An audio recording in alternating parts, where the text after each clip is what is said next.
Okay, we're ready to remove the mainspring out of the barrel. Now there's a few ways you can do this. You can use a modified screwdriver. You notice I've filed that down so it's rather sharp, and you just slip it into the back of the cap there and push down on it and the cap will pop off, and there's the mainspring. That's one way to do it. I'll put that aside. I'll get the going side mainspring. Someone scratched a W on it for some strange reason. Anyway, another way you can do it is to use your hammer and either hold the barrel in your hand or put it on a bench vise with the arbor slotting down inside the jaws, and just hit it with the hammer, and that will knock the cap out at the back. The other way to do it, and it's the way that I normally do it, and I know a lot of people do, is just to hold the barrel in your hand and give it a good solid whack on your bench, and in theory the back will pop out, but it's a bit of movement in the bench here and it hasn't come out. Alright, we'll go back to the first option, and I'll prise the cap off with my specially modified screwdriver. And that is how easy it is to remove. I'll have to strengthen the end of that edge of my bench so that I can crack these things on it and open them up. And that is most peculiar in that it has a W stamped on it there. It's not drawn, stamped on it, and also on the inside for some very strange reason that I have got no idea what that's about. There's a piece cut out the side here also, so that may not be, I'll get the other cap, lift that off, that may not be, it looks relatively close. I think it may not be the original cap. That feels a bit thicker, not much, but it feels a tiny bit thicker. Anyway, we've got the caps off. We'll keep the caps with the barrels simply because they may be slightly different in size, and we want to put everything back together as it was and not cause any other problems by trying to force things into places they're not supposed to go. Alright, we'll take the mainspring out of the going side barrel first. So I'll readjust the camera and we'll see how we do that. Now the first thing we have to do is find a sleeve that'll fit in that barrel, and that one looks pretty close. That's the one that we're going to use. Alright, now we'll see how we remove the spring from the barrel. So the first thing we do is we take the sleeve we've selected and slide it onto the spring winder with the slot facing out, and you'll see why we do that in a moment. Then put the winding arbor into the chuck and tighten it down. Now put this safety on here, tighten those nuts down, tighten it down there. Now taking a leather glove, which is a safety option simply because we're going to hold this barrel here in our hand, hold it tightly while we wind the spring, compress it so that we can slide this sleeve in between the compressed spring and the side of the barrel, and that slot there on the sleeve has to slide into the barrel with that notch that holds the mainspring in place. So what we've got to do is I normally align that slot up at the top so it's easy to see, then get a good grip on the barrel, set up the winder. Alright, it's jumping, I'll have to tighten the spring up a little bit. Okay, I closed up the inner loop of the mainspring using a long pair of needle nose pliers so I can get down deep into it. And now the spring winds up, keeping a tight grip on the barrel. Now that slot we saw before gets pushed in between the barrel and the spring and turned a tiny little bit, and then once again holding the barrel nice and tightly, unwind the spring winder, and the spring will be contained in the sleeve. Taking the glove off, I'll undo the spring winder chuck, hold the sleeve and turn the barrel left and right and remove it. There's the barrel. The inside of that one's not too bad. Little bit of oil and dirt on. We'll give it a clean before it goes in the ultrasonic cleaner. Now you'll notice here that I've got pretty much the complete hole on the end of the mainspring there visible.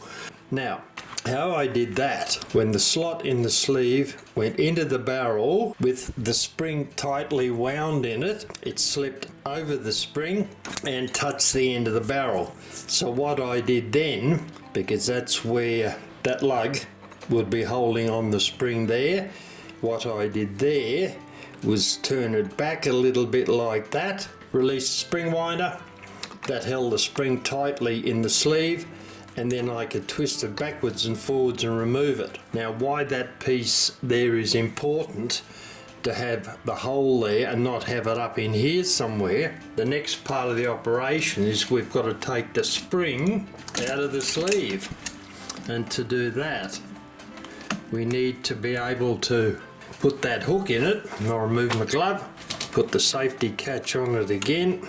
That's got him. That's the winder turning at the moment. And now reverse the flow of the spring winder by lifting this lever here, and it turns in the opposite direction. It won't rotate back. Holding the sleeve in our hand, wind it up and a little bit more. The spring will compress inside the sleeve. The sleeve pulls off, you can see it there.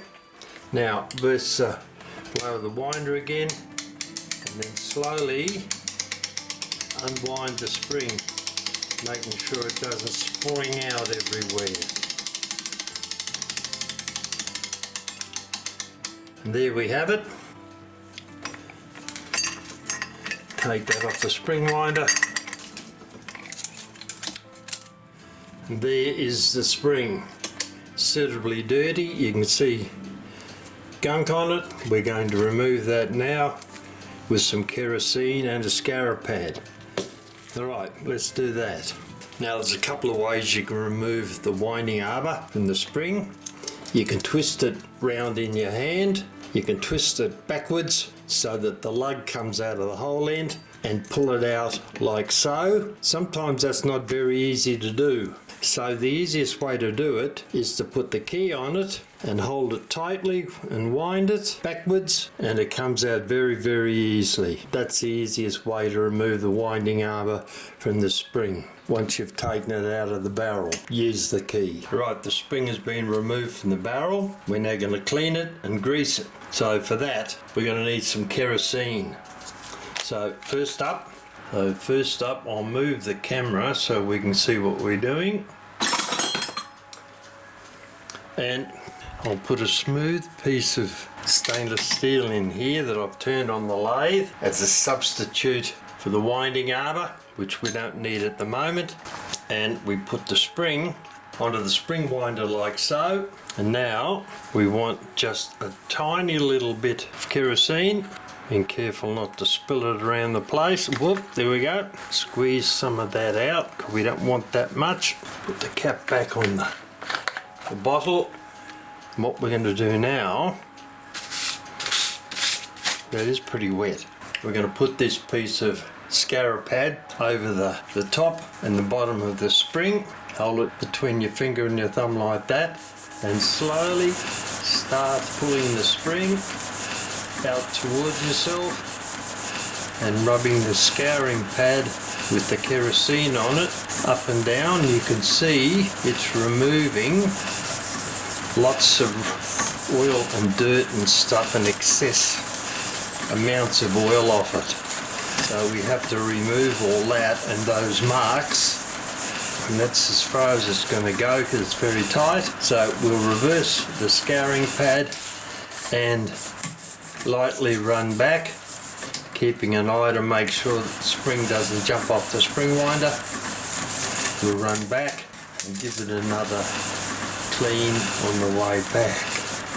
Alright, get rid of some of the kerosene off my hands, and now I'll get a piece of clean cloth, double it over on top of our spring and slowly pull the spring through the cloth. and move the cloth into different locations because it's going to get a lot of oil and dirt on it, and slowly run it through like so. Get another position for it there, and we run right through to the end of the spring, or as far as we could get when we were cleaning it. Alright, that's the gunk we've got off the spring so far. Now, to make sure that the spring is clean before we grease it, get another piece of clean cloth. Well, got a mark there because I just cleaned it. Put it over the spring, and once again slowly rub it backwards and forwards, moving the contact point occasionally, working your way down to the end of the spring, making sure it doesn't jump off the spring winder and go crazy. Alright, that's the gunk we got off the spring the first time, and this is the second rag. You can see there's virtually nothing on it. So the spring is now quite clean. So the next thing we do is to grease it. Okay, we're ready to grease the spring now, but before I do that, you'll notice there's a lot of crap inside the barrel. So what I'll do is I'll quickly wipe around inside the barrel with the kerosene on the scourer pad, and then put a piece of cloth in, wind it round and clean it up a fair bit. The rest will come off in the ultrasonic cleaner,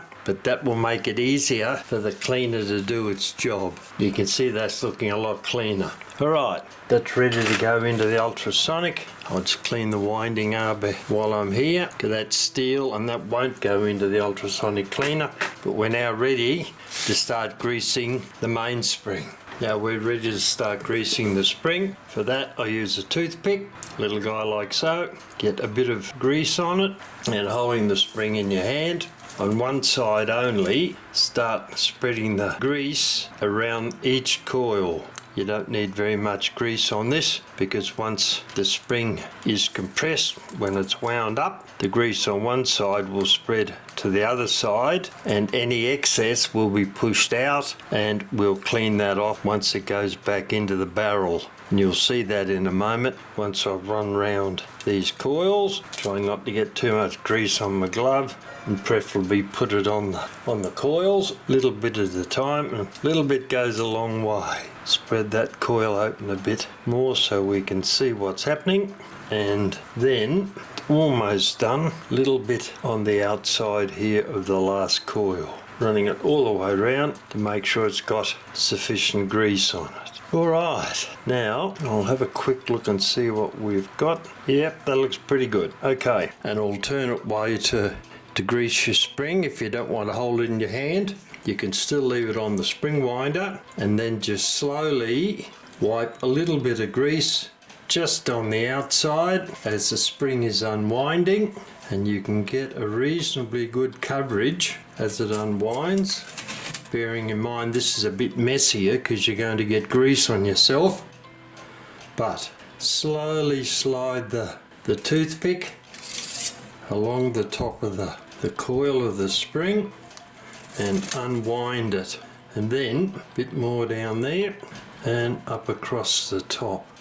And I think that is pretty much, here we go, that is the end of the spring. Tiny bit more. We'll slowly let the spring unwind, and we can check to make sure that we've got a thin coverage of grease all the way along the spring. Missed a bit there, though that would probably fill up once the spring is wound up tightly.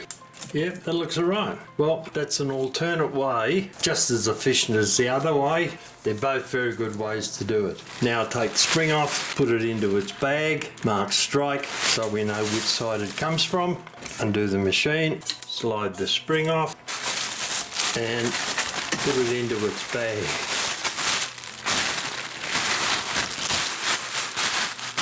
Right, that's the springs finished now. Last thing we do is we put the spring in a specially marked bag. That reads going, as in going side train. May not be easy to read, but that's what it is. And the mainspring goes into that bag, turned over a couple of times, like so, and then put aside until we're ready to put it back into the barrel. We don't want any contamination on that spring. And we know which side it fits we don't put both springs in the wrong barrels. Alright, I'll do the other one offline.